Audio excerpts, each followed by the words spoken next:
Muito bem, então vamos lá.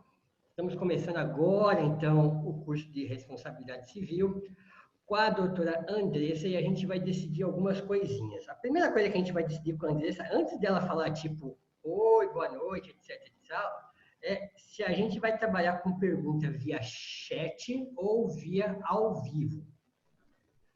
E aí, doutora Andressa, boa noite.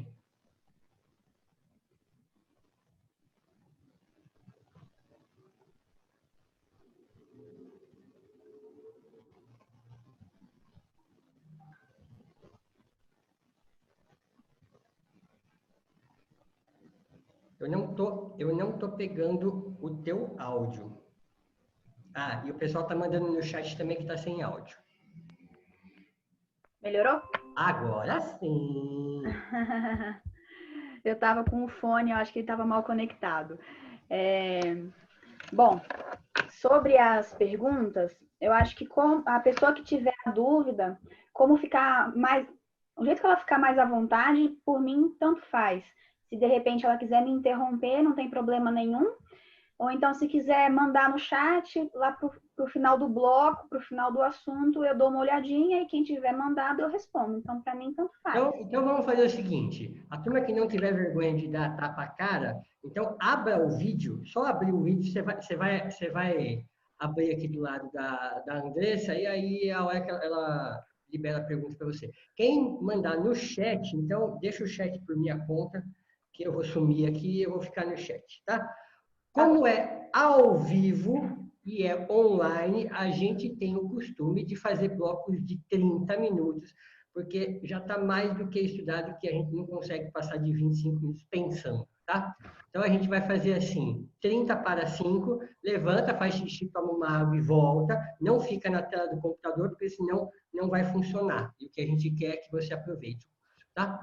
Então, vai ser 30 para 5, volta 30 para 5, e como é ao vivo, né? Sei lá. Até meia-noite eu garanto que a gente encerra, tá bom? Vocês não vão passar da meia-noite. Mas eu acredito que 3 ou 4 blocos. Fechou? Eu vou, então, eu vou sumir, tá bom? Eu vou deixar a Andressa sumir. Eu vou sumir e eu vou deixar a Andressa assumir. Mas eu estou aqui e vou controlando o chat aí e o tempo de vocês. Aproveitem, ótimo curso. Se eu precisar fazer pergunta, eu também vou aparecer aqui e vou perguntar, tá bom? Estou de olho em vocês. Vamos lá, então vou compartilhar minha tela. Acho que você tem que me permitir compartilhar. Opa, feito isso, mas alguma coisa acho que... Foi? Foi, agora foi. Então tá bom. Vocês estão vendo tudo direitinho aí? Tá, tudo certinho. Manda bala. Perfeito. Bom, então, boa noite. Obrigada pela presença. Muito bacana saber que as pessoas estão interessadas em aprender sobre essa viés novo, né? Essa parte jurídica da medicina veterinária numa quinta-feira à noite. Então, obrigada pela presença. Espero que gostem. Quem tiver dúvidas pode me interromper, pode mandar no chat, tá bom? Sem problema nenhum. Meu nome é Andressa Pasqualini, eu sou advogada aqui em Brasília, já advogo há 5 anos. Atualmente eu faço mestrado, mas tenho também pós-graduação em Direito da Medicina e em Direito Médico e Hospitalar. Eu tenho alguns outros cursos também nessa área que mistura o direito e a medicina. Tenho focado bastante agora na medicina veterinária por ter percebido que as demandas judiciais que envolvem o médico veterinário, o tutor, o animal, têm aumentado significativamente e, em contrapartida, os profissionais advogados não estão, na sua grande maioria, adaptados e preparados para defender com assertividade o médico veterinário. Então, resolvi também voltar aos meus estudos e a minha atuação para a defesa de vocês.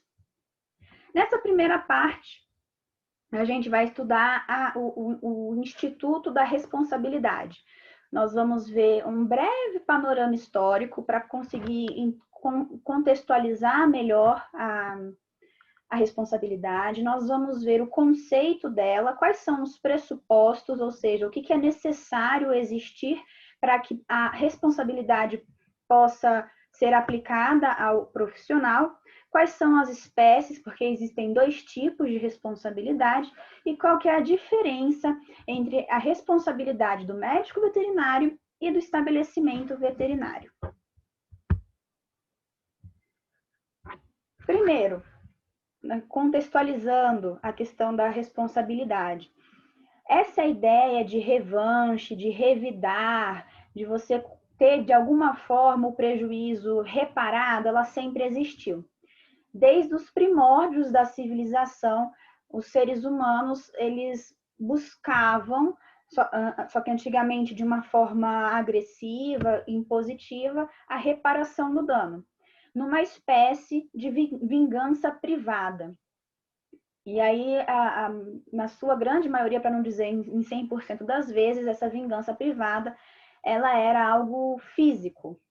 Então, você tinha uma desproporcionalidade. Como era uma imposição entre 2 particulares, entre 2 pessoas, uma que causou o prejuízo e a outra, que é então a vítima, que quer responsabilizar o outro, que quer que o outro repare o prejuízo causado, esse revide ele era desproporcional. Muitas das vezes, o agressor, o ofensor, ele praticava algo pequeno, digamos assim, algo ínfimo, de repente batia, quebrava alguma coisa, batia em algum bem, alguma coisa nesse sentido. E o revide era físico, então você batia, espancava, algo nesse, mais ou menos assim. Então você não tinha uma proporcionalidade, não era eu roubei, então eu vou ser roubado. Não, você era completamente desproporcional, não tinha essa ideia de compensação, era briga, sem civilidade. Então, no início era assim, era agressividade, era violência, era um revide desproporcional. Com o tempo, foi se percebendo a necessidade de uma intervenção mínima estatal para controlar o mínimo possível esse revide, para que ele então não ficasse díspare. Então, você tem no direito romano a lei das 12 tábuas. Na verdade, até um pouco antes da lei das 12 tábuas, antes, em 1300, se não me engano, antes de Cristo, no Código de Hammurabi, você já tinha a ideia que depois foi do direito romano traduzida na lei das 12 tábuas, que era a ideia de olho por olho, dente por dente. Então, essa ideia de deixar o revide proporcional ao dano, ela já existe também há algum tempo, e ela vem dessa ideia de o que eu causei vai ser o que eu vou sofrer, será o que eu vou sofrer. E aí, no direito romano, nós temos, então, a lei das 12 tábuas, é extremamente conhecida, não por esse nome, mas pelo nome Lei de Talião, que até coloquei um trechinho aqui. Contra aquele que destruiu um membro de outrem e não transigiu com o mutilado, seja aplicada a pena de talião, que é essa ideia de se eu mutilei alguém, eu serei mutilado, tá? Então, você passa... A gente ainda continua na esfera física da revanche, mas o fato dela ser tutelada pelo Estado, de então o Estado passar a controlar um pouco essa situação, você tem uma vingança proporcional ao dano. Então, se a pessoa, como eu falei, se a pessoa mutila alguém, ela vai ser mutilada. E não se ela mutila alguém, ela vai ser assassinada, que era o que poderia acontecer antes dessa pequena institucionalização. Dessa forma... Oi? Eu tenho uma dúvida. A senhora indica a contratação de um seguro de responsabilidade civil para o profissional médico veterinário? Tá. É interessante, mas ele não te resguarda, não garante que você não será processado. Ele é interessante só para se você for condenado num processo, se você for processado e condenado, aí você não vai ter de pagar a indenização. Quem paga é o seguro. Mas o ideal é você não ter nem que chegar a ter que usar essa franquia do seguro, né? Então, recomendo porque é que nem seguro de carro, né? Melhor ter e não usar do que não ter e precisar usar.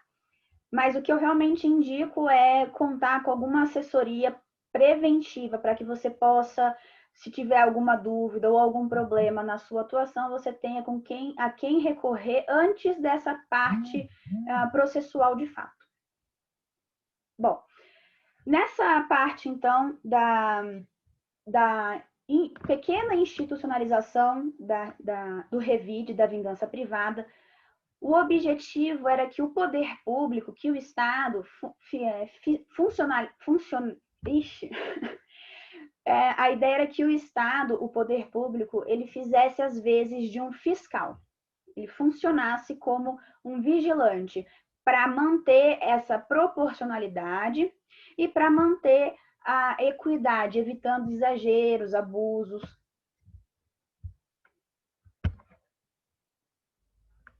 Aí vem uma terceira fase com o amadurecimento da sociedade. A sociedade ela passa a questionar o tipo de vingança, o tipo de responsabilização. E aí o poder público, então, ele entra para substituir a vítima, no sentido de dizer, olha, o ofensor ele deve ou ele não deve reparar o dano. Aqui a diferença dessa fase para a fase passada é a influência, a presença mais forte do Estado. Antes, no slide anterior, o Estado ele tinha uma intervenção mínima, ele só fez a lei das 12 tábuas e as pessoas que se virassem. Nesse momento, nós temos o poder público como uma terceira pessoa na briga. Se tem o agente ofensor e a vítima, surge então o Estado para dizer, olha, realmente a vítima tem direito à reparação ou não, a vítima não tem. É mais ou menos como funciona hoje.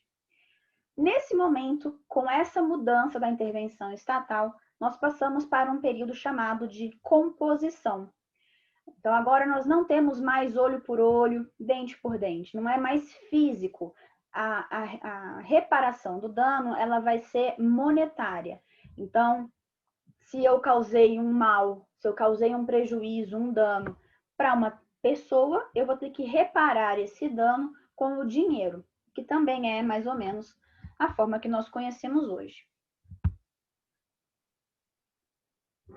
Nesse momento que a gente já tem aí a ideia da revanche já institucionalizada, uma vingança através da tutela do Estado e de uma compensação monetária, surge a chamada Lex Aquilia, que é um grande marco no contexto histórico da responsabilidade civil.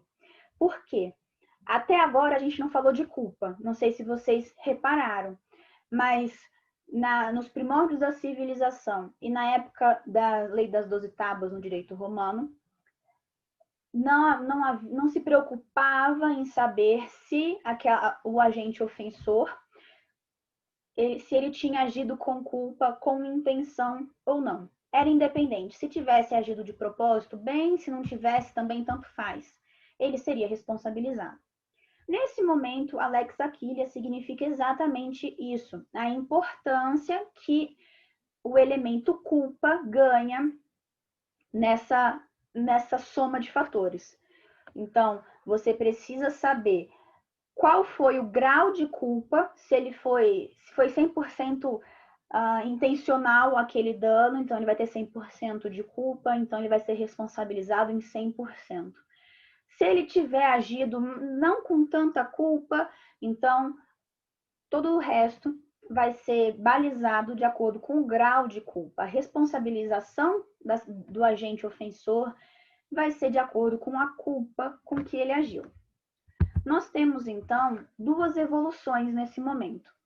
A primeira, na maneira de reparar o dano, como eu já falei. Antes, era um revide físico.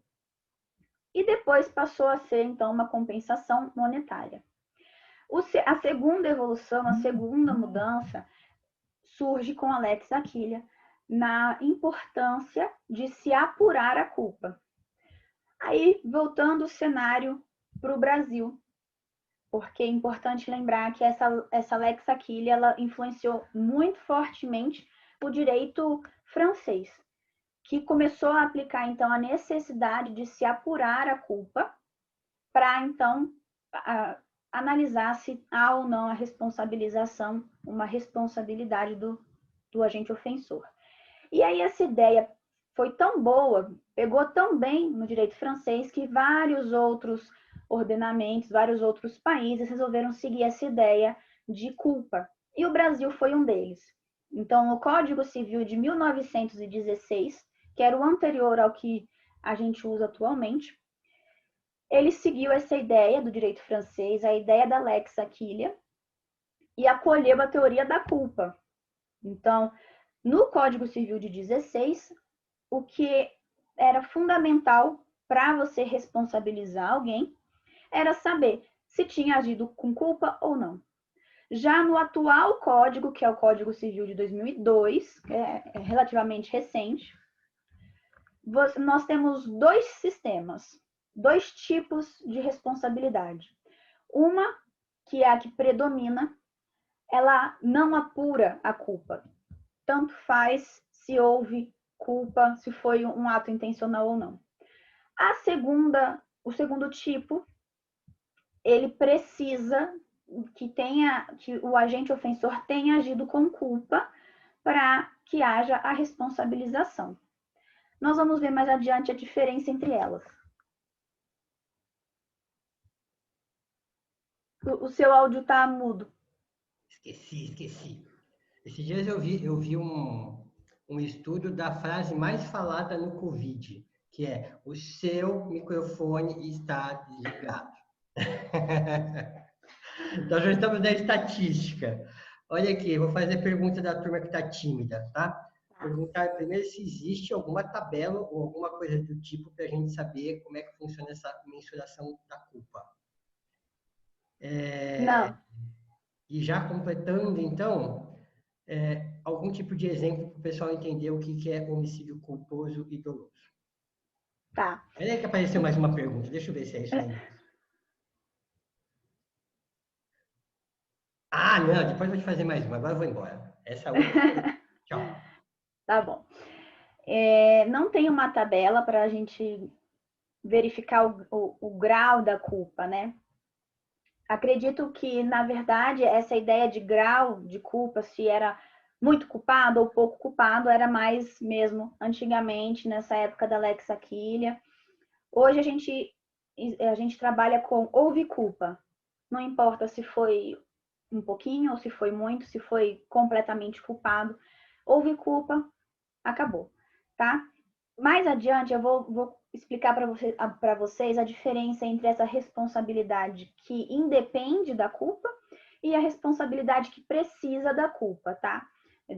Mais para frente eu vou falar melhor sobre isso, e aí se a dúvida permanecer com relação a esse grau de culpa, aí, por favor, manda de novo no chat. E sobre o homicídio doloso e culposo é o seguinte: o culposo, a pessoa teve a intenção, então chegou ali pronta para matar, era isso que ela queria. O contrário, o culposo, a pessoa ela não tem a intenção de matar. O doloso, o dolo é essa intenção. Então, se eu cheguei e minha ideia era assaltar, mas eu fui e matei, então você agiu sem querer, eu matei, eu fui... Não sou muito boa em penal, mas deixa eu pensar aqui num exemplo. Basicamente isso. Se você chega em algum lugar com a intenção de matar, aquele ali é o meu alvo, pá, dá um tiro, esse é o doloso. O culposo é o contrário, quando você não tem a intenção, quando faz sem querer, por exemplo, uma pistola está com problema e ela atira automaticamente sozinha, então foi culposo. Mais ou menos isso, tá bom? quando tiver mais perguntas, aí a gente conversa mais. Dando continuidade. Então, nós vimos até agora a evolução dessa ideia de responsabilidade que vem desde sempre. Desde que o mundo é mundo, a gente sente essa vontade de vingança, de se fazer a justiça, como muitas pessoas dizem. A diferença é que, como vimos, ela foi sendo lapidada ao longo do tempo. Antes ela era desproporcional, ela se limitava a questões físicas, e agora não. Nós temos uma compensação monetária e ela não é, por conta disso, ela não é física, né? Ela é realmente dinheiro, valores, tá bom? A ideia, então, qual é o conceito de responsabilidade? É uma palavra que é oriunda do latim respondere, que tem como ideia nós assumirmos a responsabilidade pelos nossos atos. Existe um dever jurídico originário, que é o de não causar dano. Eu não causo dano a você, você não causa dano a mim. Então, se eu violo esse direito, se eu causo algum dano para você, algum prejuízo, então eu preciso me responsabilizar pelas consequências dos meus atos e também das minhas omissões. Então, se eu, de repente, por exemplo, a omissão de socorro, se eu for algum profissional, como, por exemplo, bombeiro, eu tenho o dever de salvar a pessoa, ou tentar ao máximo salvar a pessoa. Se eu deixo de fazer isso, se eu me omito, eu pratico uma violação de um direito através de uma omissão. E através dessa minha omissão, eu posso causar um dano para a pessoa que eu deixei de socorrer. Então, por isso, eu preciso ressarcir esse dano no máximo possível. É muito complicado, nesse exemplo que eu dei, a gente mensurar qual é, em questões, em valores, em questões financeiras, a morte de uma pessoa, por exemplo. Não existe uma tabela de, se houve uma parada cardíaca e a pessoa foi ressuscitada e ela voltou com alguma deformidade física, algum problema muscular, então o valor da indenização é X. Não, se ela morreu mesmo, aí o valor é 3X. Não existe uma tabela, é muito complicado. Porque qual é o valor da vida? Né? A gente pode dizer que é imensurável. Pode dizer que é imensurável. Mas então como é que você vai cobrar uma indenização de algo que não tem um valor fixo, um valor determinado? Então é complicado. Mas a ideia é essa. Se eu violei o direito originário, se eu, então, causei algum dano, seja por uma omissão ou por uma ação, eu preciso reparar ao máximo esse prejuízo que eu causei.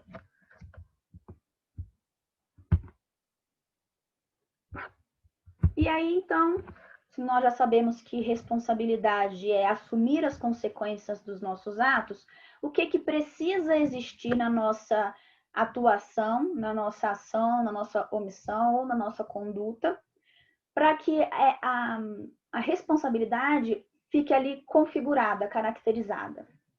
Nós precisamos de uma conduta humana, do nexo causal ou nexo de causalidade e de um dano. A gente viu, há uns 2 ou 3 slides atrás, que a culpa, o elemento culpa, ele tomou grande evidência, se tornou muito importante na época da Lex Aquilia. Tanto que no Código Civil de 16 era adotado o sistema da apuração de culpa exclusivamente, e agora no Código Civil de 2002 nós temos os 2 tipos de responsabilidade, uma que independe de culpa, outra que precisa também da apuração. Então, apesar de haver toda essa importância sobre o elemento culpa, ele não é, a doutrina é um pouco divergente. Eu sigo a corrente de que não considera a culpa como um pressuposto, mas como um elemento acidental. Ela pode estar ali, que dependendo da situação vai haver a responsabilidade, ou ela pode não estar, que dependendo da situação vai haver a responsabilidade da mesma forma. Então, o elemento culpa, apesar da sua importância, não é considerado um pressuposto para a responsabilidade. Por quê? A regra geral no Código de Defesa do Consumidor, no CDC, é da não apuração da culpa, e nós temos dois tipos de responsabilidade, sendo que um deles não apura a culpa. Então, apesar da sua importância, não é um pressuposto. Analisando os pressupostos, nós temos, primeiro de todos, a conduta humana. Então, a gente precisa ter agido, a gente precisa ter se omitido, precisa ter se manifestado de alguma forma para que a caracterização da responsabilidade comece a ser delineada. Então, como eu falei, se eu tenho esse intuito de salvar alguém, ótimo. Mas se eu omito o socorro, eu estou violando um direito e provavelmente causando algum dano. Ok, então nós entendemos isso. Precisa de uma conduta humana. Agora, como é que fica a empresa, por exemplo, um estabelecimento? Como é que fica o próprio animal? E uma coisa, essa coisa eu vou dar um exemplo para ficar mais fácil de entender. Não sei se vocês já viram alguma situação desse tipo, mas tem condôminos em prédios que colocam no parapeito da janela um vaso de flor. E aí imagina se esse vaso, com o vento, esse vaso cai e machuca alguém lá embaixo. Então essa coisa, que seria o vaso, ela acaba prejudicando alguém, causando um dano. A empresa, quando a empresa causa algum dano, e quando o animal causa algum dano, como que a gente faz? Como que é essa responsabilidade? Se o primeiro pressuposto da responsabilidade é uma conduta humana. Parece difícil, mas não é. A empresa, o estabelecimento, ele vive, ele se manifesta através dos seus sócios, do seu proprietário, dos seus funcionários. Então, toda vez que uma empresa te causar algum dano, por exemplo, a empresa de telefonia, ou você é cobrado indevidamente, ou te negativam o seu nome indevidamente. Quem fez isso foi a empresa de telefonia. Mas ela fez isso através dos seus funcionários ou dos seus sócios, certo? E aí, se você quiser processar essa empresa, você pode. Porque ela vai, a apuração da culpa, da responsabilidade dela vai existir através das condutas humanas dentro da empresa. Então, quando uma empresa causa algum mal, quem responde por ela são os seus sócios, tá? Os seus funcionários, seus colaboradores. A coisa, né? Nesse exemplo do vaso no parapeito da janela. Quem que vai responder? Ah, mas foi o vento que derrubou. Ah, foi o vento, tudo bem. Realmente, o dono do apartamento não teve culpa com relação ao vaso cair, né? Quem derrubou o vaso da janela foi o vento. Mas ele não teve cuidado. Ele sabia que ali debaixo daquela janela era um local que muitas pessoas passavam. E mesmo assim, ele resolveu correr o risco de deixar o vaso ali e algo acontecer com esse vaso, como por exemplo uma cortina, empurrar, né, engancha assim no vaso e derruba, um gato subir no parapeito e derrubar, o próprio vento. Então ele esqueceu o dever dele de cuidado, de ter cuidado para com os outros.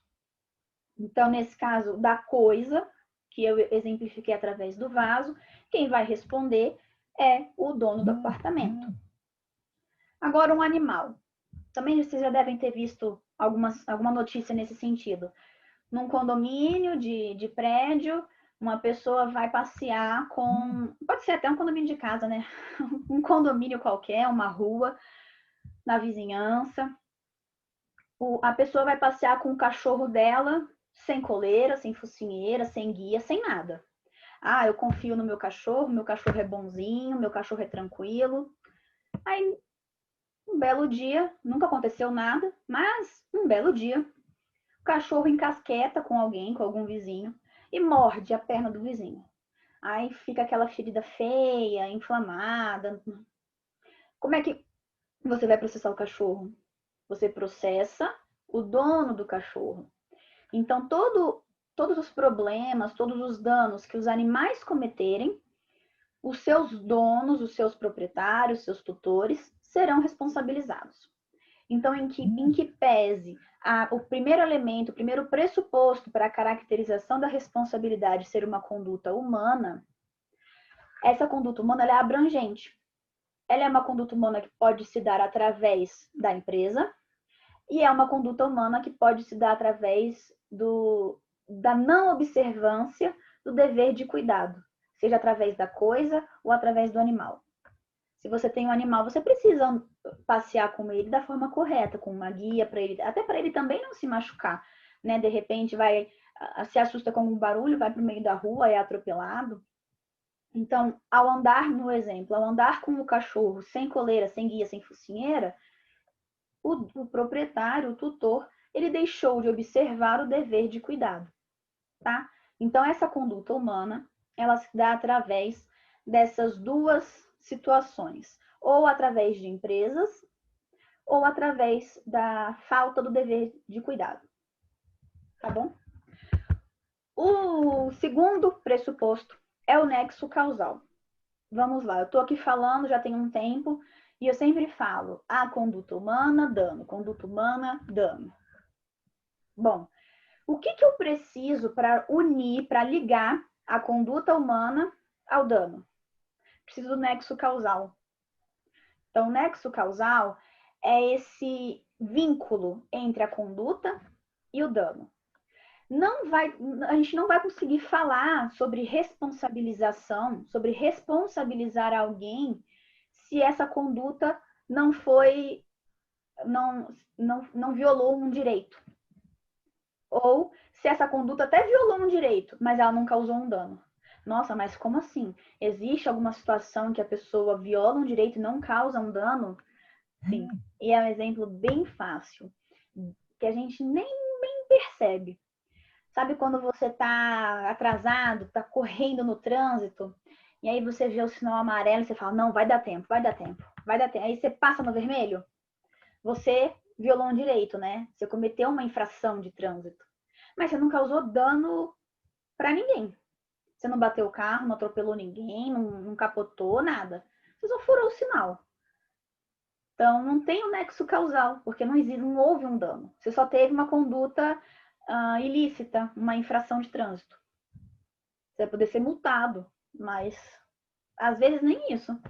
Às vezes você fura um sinal que não tem ali a polícia tomando conta, não tem um pardal, só que na sua consciência, que você pode ficar com a consciência pesada, mas só. Agora, você pode ter um dano efetivo e pode ter uma conduta que não tem relação nenhuma. Às vezes o dano foi uma consequência de uma ação de uma outra pessoa e não da sua. Então, é imprescindível que você tenha essa ligação entre a sua conduta e o dano que a pessoa sentiu. De repente, por exemplo, vamos colocar no cenário da medicina veterinária. Você é o veterinário cirurgião. E aí você chama um colega seu anestesista para auxiliar na cirurgia. Então, você é o cirurgião que está aqui para operar o gato.